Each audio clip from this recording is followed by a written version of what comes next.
Olá, muito obrigado por acessar aqui o nosso canal. Hoje nós vamos tratar dos 3 últimos versículos do capítulo 11 do livro de Provérbios. Vamos observar estes versículos um a um e vamos esboçar aqui quais são os detalhes e as lições essenciais que eles nos trazem.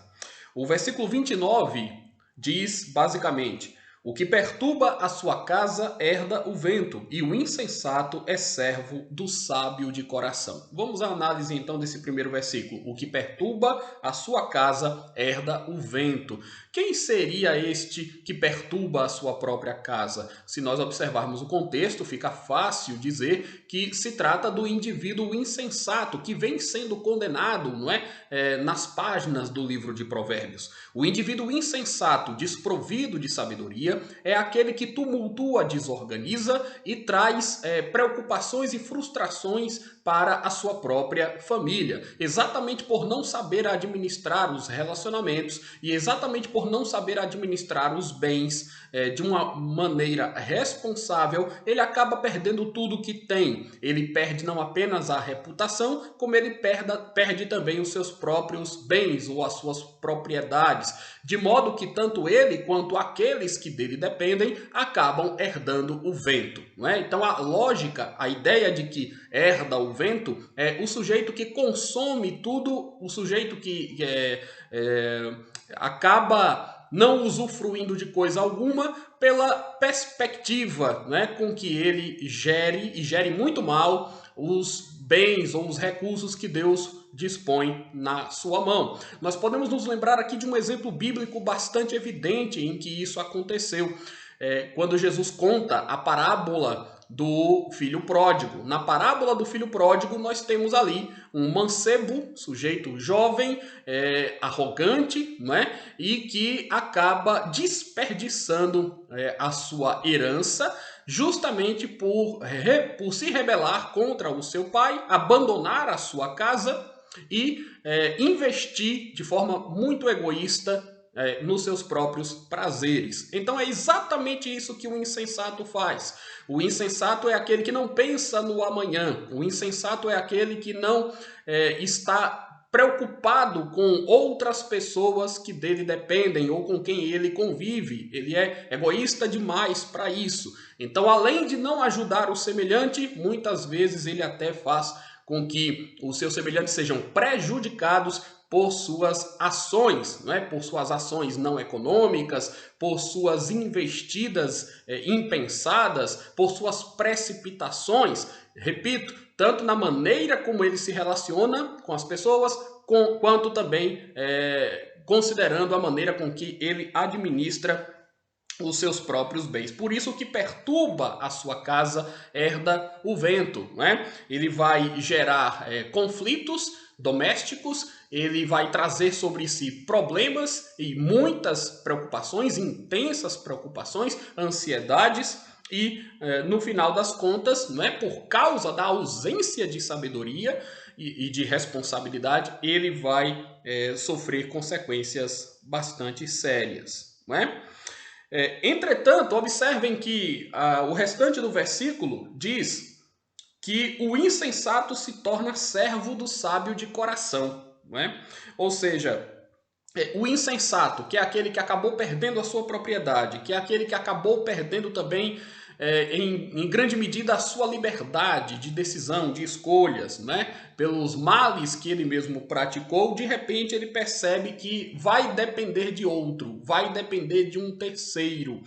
E este terceiro beneficia, não é, o sujeito insensato e até beneficia a própria sociedade, dando-lhe algum tipo de oportunidade. Não é? Aquele que é sábio pode socorrer o insensato. Aquele que é sábio pode fazer algo para melhorar a vida de pessoas que acabam perdendo, não é? Seus bens, de pessoas que acabam empobrecendo. Então, o indivíduo que é sábio e que é ao mesmo tempo generoso e temente a Deus no seu coração, pode socorrer aqueles que passam por algum tipo de necessidade ou sofrem qualquer carência. Não é?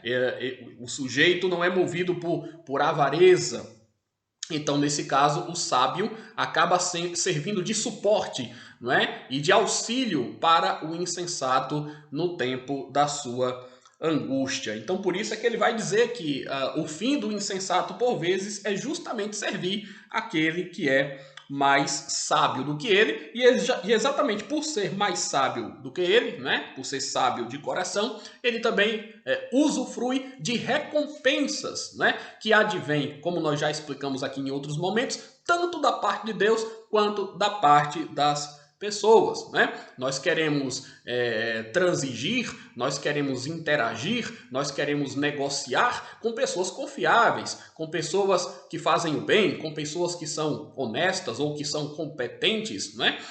Com pessoas que têm responsabilidade na vida. Isso é normal, né? Porque nós valorizamos a nossa própria vida e valorizamos também aquilo que é fruto do penoso trabalho das nossas mãos. Por isso é que o indivíduo sábio colhe os seus frutos positivamente e o indivíduo insensato acaba padecendo, não é?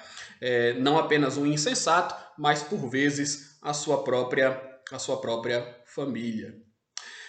E então nós temos na sequência o versículo 30, que diz: o fruto do justo é árvore de vida, e o que ganha almas é sábio.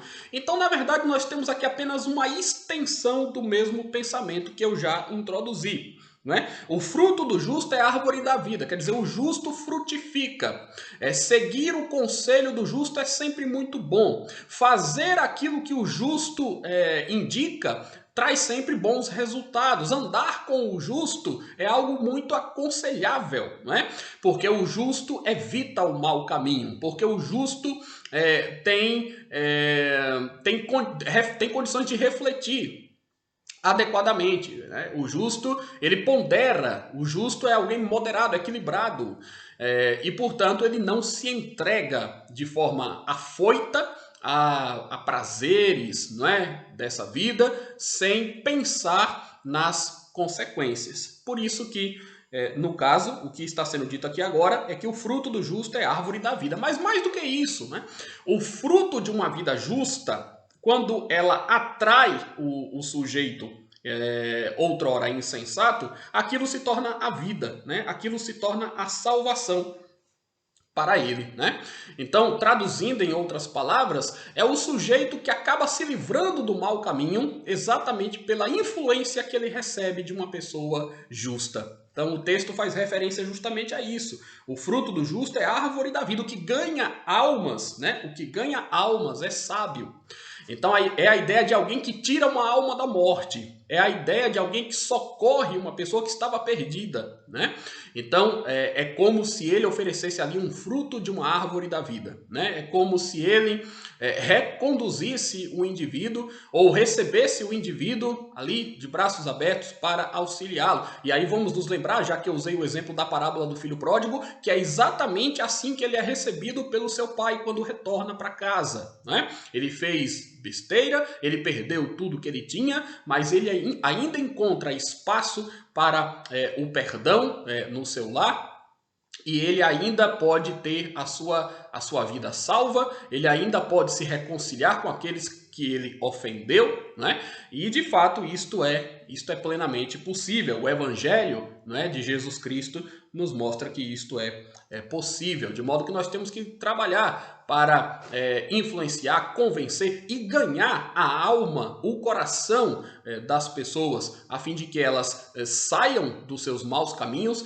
e caminhem, né, pela trilha do justo, agradando a Deus de todo o coração. Então nós temos exatamente esse ensinamento aqui, né? Fruto, que é uma metáfora, né? Diz respeito aos benefícios, né? A vida abundante que os retos da qual os retos gozam, né? E os insensatos podem também usufruir se refletirem melhor, ok? Por fim, nós temos o versículo 31, que diz assim: se o justo é punido na terra, quanto mais o perverso e o pecador. Se o justo é punido na terra, quanto mais o perverso e o pecador. Aqui nós temos que entender o seguinte: é Deus quem castiga a iniquidade e é Deus quem recompensa os atos de bondade que alguém pratica, né? Então o castigo, a vingança, né, ela pertence a Deus em relação àqueles que são réprobos. Mas também a bem-aventurança, a paz, né, a alegria e os benefícios da obediência são conferidos por Deus, que ao contrário dos insensatos, né, Deus administra muito bem, perfeitamente, todas as coisas, tudo que há no universo, né, que na verdade vem das mãos do Senhor. Então Deus é quem recompensa, Deus é quem castiga. Ele recompensa o justo, ele castiga os maus.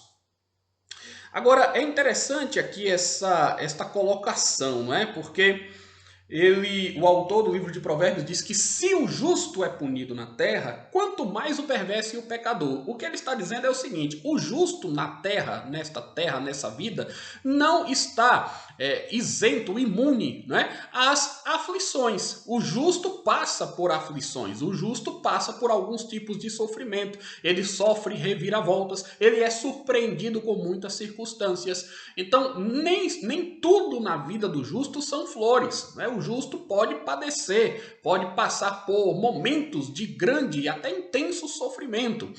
Mas a pergunta que o autor do livro de Provérbios faz é muito desconcertante, né? Porque ele diz: se é verdade, né? Se de fato o justo é punido na terra, se o justo é castigado por Deus quando erra, se o justo pode sofrer as consequências de más ações, de escolhas erradas que ele faz, imagine o que vai acontecer com o perverso por natureza, com o pecador, com aquele que de forma consciente, premeditada, se afasta de Deus e vive em rebelião contra ele. Então, vamos pensar aqui, para ilustrar isso, em exemplos da própria Escritura. A Bíblia Sagrada mostra que o padrão de Deus é elevado. O padrão de Deus é tão elevado que, na verdade, nem aqueles que o servem de todo o coração, que o amam de todo o coração, são capazes de cumprir. E é exatamente por isso que Jesus Cristo veio a esse mundo. Ele é o Filho de Deus que assumiu a natureza humana, cumpriu toda a lei, obedeceu e entregou-se na cruz do Calvário, oferecendo então um sacrifício perfeito que Deus aceita e assim nós somos perdoados, né? Então, crendo em Jesus, nós somos perdoados e passamos a ter vida e comunhão com o nosso Criador. Jesus veio porque o padrão elevado de Deus era inatingível para nós, não é? Moralidade, boas ações ou qualquer outra coisa que nós possamos aqui argumentar em nosso favor não seriam suficientes para fazer com que o agrado de Deus estivesse sobre nós ou para que nós recebêssemos o favor de Deus. Bom, mas se o padrão de Deus é tão elevado assim, os justos também erram, os justos também cometem as suas falhas. E os justos também são punidos por Deus, mas a punição dos justos é para o bem deles, é temporária e não ultrapassa o limite dessa nossa atual existência, né? Diferente do perverso, diferente do indivíduo contumaz, que abandonou a Deus, que vive sem Deus nesse mundo de uma forma muito consciente e deliberada, porque o castigo dele ecoa na eternidade, né? Deus pode punir o ímpio, e o ímpio efetivamente é punido tanto nessa vida quanto após esta vida, né? Então, diferente do justo que tem um castigo temporário, o castigo do ímpio é muito mais severo. Se é então o justo punido por Deus quando necessário, imagine o que vai acontecer com o perverso e com o pecador. Então nós olhamos para a Bíblia e nós temos exemplos de homens piedosos, de servos de Deus valorosos que foram punidos por alguma razão. Nós podemos pensar em Moisés, nós podemos pensar em Arão, nós podemos pensar em Davi, nós podemos pensar em Salomão, em Ezequias, né? Nós podemos pensar no profeta Jonas. São homens retos, são homens abençoados na palavra de Deus, são homens que fizeram a obra do Senhor, que se envolveram no ministério, mas apesar de tudo isso, por conta de seus erros, eles foram devidamente castigados, né? Eles receberam a disciplina do Senhor. Então, observem que isso pode acontecer com quem é justo e com quem serve a Deus. Entretanto, né, os castigos de Deus, nesses casos, eles são meramente corretivos. Eles servem para emendar o caminho daqueles a quem Deus ama. Como pai, ele disciplina o filho a que ele ama, mas para que o filho se corrija e para que o filho ande na sua retidão, cresça espiritualmente. Mas o que é que vai acontecer com o ímpio, que não está interessado em Deus, que não faz nenhum tipo de esforço, né, para agradá-lo, que o rejeita com todo o ímpeto e com toda a veemência? Essa é a pergunta. Uma pergunta, aliás, que é feita também pelo apóstolo Pedro, na interpretação, né, desse versículo aqui do livro de Provérbios. O apóstolo Pedro, um pouco mais adiante, falando sobre o juízo de Deus, né, em um trecho em que ele fala sobre o juízo de Deus, lá no capítulo 4, versículo 18, ele pergunta: se é com dificuldade que o justo é salvo, onde vai comparecer o ímpio? Sim, o pecador. Então essa é a pergunta final que eu gostaria de deixar para você. Não é? Nessa vida, os crentes podem muitas vezes sofrer, né? Os crentes podem passar por provações, por necessidades, por tribulações. Muitas vezes não é por algum tipo de insensatez que eles cometeram, outras vezes por circunstâncias que eles não controlam.